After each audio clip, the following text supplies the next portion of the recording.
selamat sore. Hari ini gue mau ngobrol-ngobrol santai sama cewek cantik. Dia tuh kerjaannya tuh sukanya make upin orang mulu. Nih ada Dira nih. Halo Dira. Halo. Halo, kabar gimana Dir? Sehat? Sehat. Dwi gimana? Oh, baik dong. Lagi di kantor kayaknya nih ya. Iya, tuh lagi di kantor. Tapi kerjaan udah selesai kan ya? Udah aman lah ya? Udah dong, udah aman. Siap. Udah aman. Nih Dir, lu dulu otodidak atau lu belajar sekolah MUA atau gimana sih? Kalau boleh tahu. Jadi awalnya gue jadi makeup artist itu, awalnya nyokap itu kan seorang perias. Awalnya dari nyokap tuh perias. Lalu gue tertarik karena gue suka ikut-ikut nyokap kan ke acara-acara wedding kayak gitu. Dari situ itu masih sekolah gue. Lalu pas gue mau kuliah selesai sekolah, gue ngambillah jurusan tata rias. Ngambil gue kuliah tata rias. Dari situ udah mulai kan gue mengenal make up segala macam, semuanya diajarin. Terjunlah gue, ya sebenarnya nggak ada cita-cita buat jadi makeup artist, cuman ya awalnya ngelamar aja, udah selesai kuliah, gue ngelamar kerja, ya jadi deh makeup artist sampai sekarang gue. Nah, lu dulu berarti sempat sekolah tuh apa aja sih yang diajarin, basic teorinya? Apakah ada standar khusus untuk makeup artist secara teori gitu? Waktu kuliah itu sebetulnya nggak hanya di praktek, teorinya juga ada. Jadi kita juga nggak hanya makeup aja, jadi kita juga harus belajar rambut, hairstylist. Terus kita juga selain pelajaran ya, terus makeupnya juga jenis-jenis makeup yang kita pelajari. Nggak hanya makeup cantik natural aja, jadi kayak ada makeup karakter, make up ya semuanya, make up pengantin, make up karakter, make up fantasi juga kita belajar. Terus apa lagi ya, terus kita juga ada pelajaran ya mengenai jenis kulit, kayak kecantikan, kayak gitu-gitu, banyak lah sebetulnya. Nah, berarti lu bukan otodidak ya, lu berarti emang ada pernah mengambil teorinya lah ya di beberapa sekolah gitu ya. Nah, terus juga kalau boleh tahu lu kuliahnya jurusan apa? Tata rias, gue ngambil kuliah tata rias. Oh, emang tata rias? Ada kuliah tata rias. Berarti emang udah terstruktur ya, gue pengen ngambil ini kuliahnya gitu ya? Karena di Jakarta itu cuman ada satu universitas yang ada ininya ya, formalnya gitu maksudnya, yaitu universitas negeri ada di Jakarta. Ya udah, jadi gue ngambil itu. Kalau untuk ngelamar kerja kan soalnya harus ada ijazah kan ya. Kalau nggak sekolah nggak kuliah, cuman kayak kursus-kursus gitu kan, cuman ada sertifikat ya. Jadi kita nggak bisa keterima di TV gitu. Nah, dulu pas waktu kuliah berarti emang udah mantep, gue pengen ambil jadi makeup artist lah. Tuh gimana sih, kepengennya tadinya di mana sih gitu, gue pengen kemana gitu tadinya gitu? Nggak ada kepikiran gue mau kemana, jadi ya jalanin aja. Jadi awalnya itu setelah selesai kuliah itu gue ngelamar di makeup di kayak sponsor gitu loh, awalnya freelance lah gitu. Ya freelance karena emang ya untuk TV juga sih intinya. Sebenarnya sih nggak hanya di TV, di mana aja ya, yang penting makeup dan rambut gitu. Nah awalnya freelance sponsor gue waktu itu. Dari situ kan namanya sponsor makeup kan rata-rata emang dari TV ke TV tuh. Dari TV ke TV, TV ini, ya udah. Jadilah gue seneng, suka, jadi deh. Jadinya di TV-TV gitu. Nah, jadi makeupnya. Ya, kalau boleh tahu lu sejak kapan sih, Dir, melakukan terjun di dunia permakeupan secara profesional? Kalau untuk kerjanya sendiri sih, gue di dunia permakeupan ini sih mulai tahun 2012 ya. Udah selesai kuliah tahun 2012 gue udah mulai masuk kerja. Ya awalnya kan freelance, lalu sekarang udah netap di stasiun TV gitu. Nah, ada bedanya dong pasti dong, kayak lu make upin orang di TV dan make upin orang di acara resepsi atau apa itu bedanya di mana sih, Der? Bedanya kalau bedanya apa ya? Kalau di TV itu dia tergantung dari ininya ya, kayak jalan ceritanya, tergantung dari kreatif kita, mau looknya seperti apa, lebih ke situ sih. Ya ada yang mau tergantung program, kalau ada yang looknya dia berkarakter, ada yang cuma natural-natural biasa aja. Nah kalau untuk yang di luar, untuk di luarnya seperti apa? Wedding atau apa? Kalau misalkan wedding ya berarti makeup wedding gitu. Kalau di luarnya juga ada yang mau request mau makeup natural aja juga bisa. Ya semua balik lagi tergantung requestan aja dan kebutuhan. Nah, Dir, kalau ini nih kayak cara makeup yang baik tuh gimana sih yang menurut lo oke tuh? Wah ini oke nih makeupnya tuh dilihat dari mananya sih? Dilihat dari mana ya? Kalau gue sih ngelihatnya ya makeupnya dia itu nggak ngeblok aja, nggak ngeblok, nggak artian tuh gimana ya? Terlihat dari jenis mata ya, karena kan makeup itu biasanya yang bikin orang pangling itu bagian mata ya. Nah ini misalkan matanya itu sesuai eyeshadow-nya udah oke. Untuk warna, untuk apa namanya bagian-bagiannya yang harus kita kasih warna, terus apa namanya jenis apa bedak juga warna untuk warna kulit ya kita harus menyesuaikan juga tone dari warna kulit asli kita untuk memainkan warna, terus untuk jenis mukanya gimana caranya. Misalkan ada orang yang mukanya bulat, gimana kita bikin tirus, kayak gitu-gitu. Berarti itu ada tekniknya ya, biar bisa mengubah. Teknik, ya. Yes. Nah, kesenangan apa sih yang lu dapat saat lu make upin orang? Ada gak sih begitu kayak kan orang misalkan kayak kerja pakai passion nih, kalau udah seneng ya udah walaupun capek tetap seneng. Nah, lu ada gak sih kesenangan yang lu dapat dari kerjaan MUA itu? Kesenangan yang gue dapat itu apa ya kesenangannya karena gue emang hobinya demen ngerubah orang ya, katakanlah gitu, buat ngerubah orang ya, jadi iyalah kita harus berubah orang. Jadi apa ya udah senang aja. Oh ternyata hasil gue kita kan harus gimana beda dengan yang asli gitu kan. Oh berarti bisa gue ngerubah orang dari aslinya tuh. Ya udah paling gitu aja kesenangan gue. Berarti ngerubah pasangan juga gak? Dit, selama karir lu paling susah bikin apa makeup yang kayak wah ini susah banget nih menurut lu gitu? Apa sih yang pernah lu kerjain?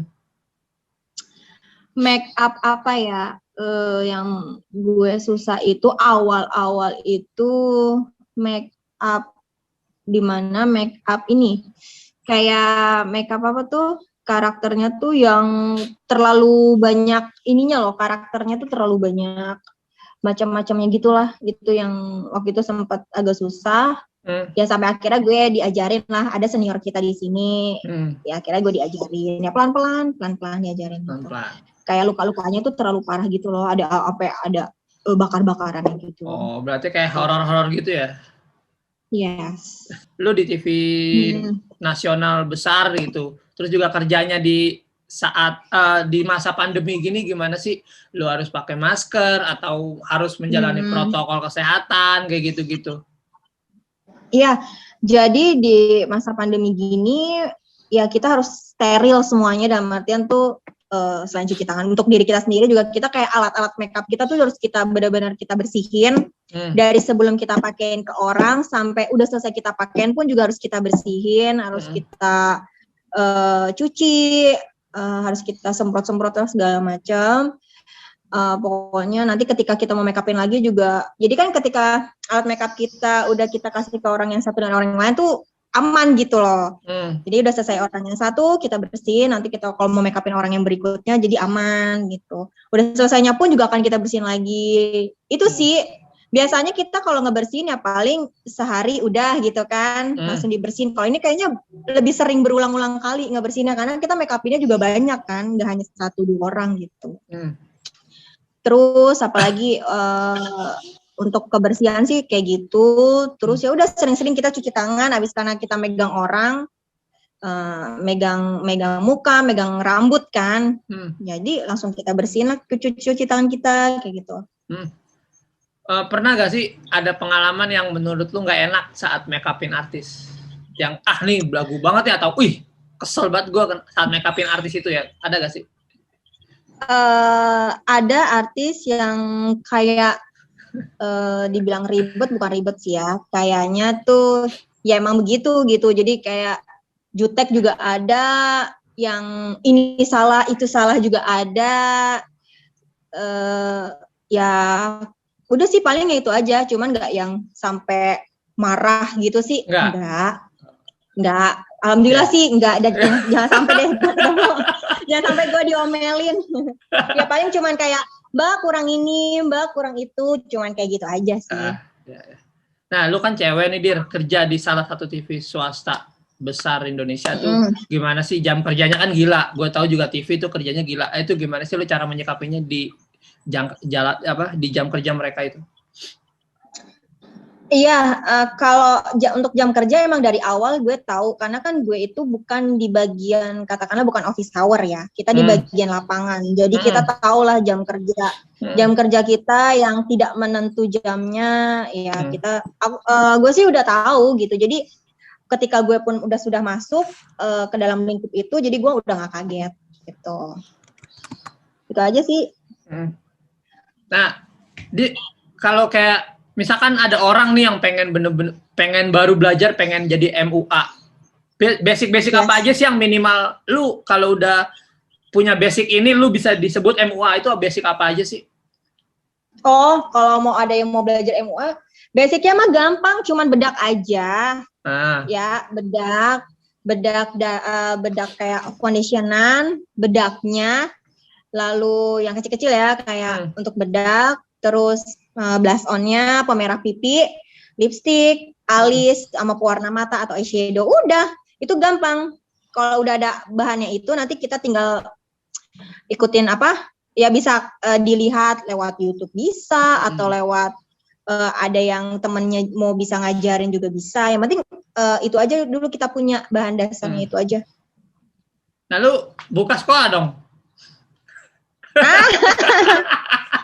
Pengen, tapi nanti ya. Gue belum bisa bagi waktunya soalnya. Belum bisa bagi waktunya. Iya, gue nyocokin jadwal lu aja susah banget nih. Ya, sorry ya, Wi. Ya, bukannya gue gak mau, emang belum ada jadwal yang pas. Sekarang lagi di program yang itu tuh, Sultan. Iya, itu. Sultan yang mana ya? Sultan Andara, itu bukan? Enggak, lagi acara. Nah, lu selain MUA di artis, lu kan juga nerima callingan untuk segala bentuk produksi. Kita juga pernah ketemu di TVC waktu itu. Nah, terus lu kawinan juga kan? Main kawinan juga kan, rias tangannya. Nah, itu gimana, Dir, cara ngebagi waktunya? Misalkan ada kawinan, ada jadwal syuting juga, itu gimana? Apa yang lu utamain? Nah, gue ngutamain kerjaan yang gue udah menetap sekarang, karena itu emang udah tanggung jawab yang menetap sekarang. Nah, itu katakanlah itu adalah SJ-an. Jadi SJ-an itu tetap gue lihat dari jadwal gue. Kalau SJ-an itu pas jadwal gue nya lagi off, itu bisa gue ambil. Tapi ketika itu SJ-an-nya pas gue lagi masuk kerja, ya gue nggak bisa ambil gitu. Karena utama gue tetap yang di TV gitu. Ya, gitu. Iya. Nah, kalau gue boleh tahu, lebih enak mana? Ini jujur ya, lebih enak mana? Make MUA di TV, rias di kawinan, atau di luar? Semuanya enak. Karena semuanya dapat semuanya dapat bayaran semua, jadi semuanya enak. Tapi pasti harganya beda dong. Pasti beda lah. Nah, enakan untuk mana? Dari segi harga kalau segi harga sih gue nggak bisa ngomong di sini, cuman emang makeup TV, makeup di luar yang kayak wedding, photoshoot, video atau apa itu pasti beda semua. Tapi tetap karena gue hobi banget dan suka banget dunia permakeupan ya, jadi ya nggak masalah. Yang penting kalau gue bisa gue ambil apapun itu gue ambil. Nah, lu mengikuti gak sih perkembangan dunia permakeupan sampai sekarang nih di dunia tuh lagi model apa, lagi ngetren apa tuh lu ngikutin gak sih? Iya, kita harus tahu ya, paling tidak kita harus tahu dunia ketrenan makeup itu dari tahun ke tahun kita harus tahu. Mau ngikutin apa enggak kan kita balik lagi nih sesuai konsep. Kalau di TV ya tetap sesuai konsep, sesuai acaranya harus seperti apa. Tapi tetap kita harus tahu juga setiap tahun itu apa beda di mana gitu. Sekarang kalau tahun ini lagi model apa menurut lo? Kan gue nggak tahu nih di dunia permakeupan dunia gitu. Sekarang lagi model kayak gimana sih makeupnya? Kalau sekarang kayaknya masih sama tuh ya, yang gue tahu tuh masih sama tahun sebelumnya, natural cantik gitu. Masih sama kok Wi, belum ada yang berubah. Nggak ada yang berubah ya? Kan pandemi nih kali ada makeup aneh, ada apa gitu corak-corak. Enggak lah, yang anehnya paling sekarang pakai masker, walaupun udah makeup pakai masker, ketutup juga mukanya, nggak kelihatan. Nah itu dia tuh suka dukanya dalam dunia permakeupan sampai saat ini lu apa sih? Suka dukanya apa ya? Sukanya banyak sukanya, cuman kalau dukanya paling ini aja, waktu aja. Dukanya, waktu kenapa? Ya, karena kan apa? Kenapa ya? Kenapa? Ya kenapa waktu, dukanya? Masalah waktu aja, waktu itu karena bagi waktunya aja untuk keluarga di rumah, untuk kerjaan kayak gitu sih. Goals lu? Ya. Lu kan punya goals pasti kan. Nah, goals lu di nantinya tuh apa sih? Mau ngapain sih? Lu mau bikin sekolah makeup atau lu mau pensiun aja dari makeup atau lu mau menetap sampai terus atau gimana sih? Gue itu punya impian ya, maksudnya katakanlah pengen tuh ya nggak bisa sih kita bilang kalau kita bakal terus-terusan di sini ya. Karena kan kita juga punya keluarga gitu. Paling gue tuh pengen punya usaha salon gitu, salon kecantikan gitu Wi, sebenarnya gue pengen. Tapi salon itu kan tidak hanya buat makeup rambut ya, semuanya harus ada ya. Ya kayak salon-salon kecantikan gitu lah Wi, yang lu tahu lah pokoknya gitu. Iya, gue kan nggak tahu. Paling nggak lu pernah lah nemenin kali cewek lu ke salon. Langkah-langkah lu untuk makeup tuh apa aja sih yang kita perlu siapin? Misalkan nih, kan banyak orang yang nggak tahu nih untuk makeup artis ya gitu. Apa aja sih langkah-langkah pertamanya? Langkah-langkah pertama mau makeup apapun, mau makeupin siapapun gitu, acara apapun, pokoknya langkah itu yang gue bilang. Foundation, bedak itu juga ada 2 jenis, bedak powder sama bedak padat. Terus abis itu shading, jenis shading. Shading itu untuk menutupi dia biasanya warnanya lebih gelap, untuk contouring lah, untuk bagian pipi biar terlihat tirus, atau bagian hidung biar agak terlihat mancung gitu. Terus habis shading warna mata, eyeshadow itu namanya eyeshadow warna mata. Kita harus punya jenis warna-warna eyeshadow tapi untuk orang yang mau baru belajar mendingan eyeshadownya yang natural-natural dulu aja. Terus habis eyeshadow pensil ya, pensil alis, pensil eyeliner, terus abis itu maskara buat melentikan bulu mata. Kalau dia belum bisa pasang bulu mata palsu ya pakai maskara untuk ngebantu lentik ya. Terus blush on, lipstick, udah Wi, paling itu langsung dasarnya. Manggung ya. Langsung manggung. Cuman tetap sih harus untuk kayak warnain mata itu harus ada tekniknya juga sih Wi. Jadi dia ada jenis 3. Biasanya di bagian mata nih gue kasih tahu ya. Ini kayak kelopak kan. Nih pertama kita kasih kelopak mata warna natural. Lalu setelah selesai itu warna sudut namanya Wi. Sudut mata namanya. Nah, sudut mata itu biasanya lebih gelap dari asli warna kelopak. Nah, nanti kalau udah selesai sudut, udah dibaur, udah rapi gitu, nah terakhirnya bisa di highlight nih Wi. Biasanya di persis di bawah alis kita, di highlight gitulah. Warnanya lebih terang biasanya. Oke. Ya mungkin lu nggak ngerti ya, cuman ini buat yang lain ya, yang kalau pada nonton kan. Iya, bener banget, banget. Emang the best nih makeup artist yang satu ini nih.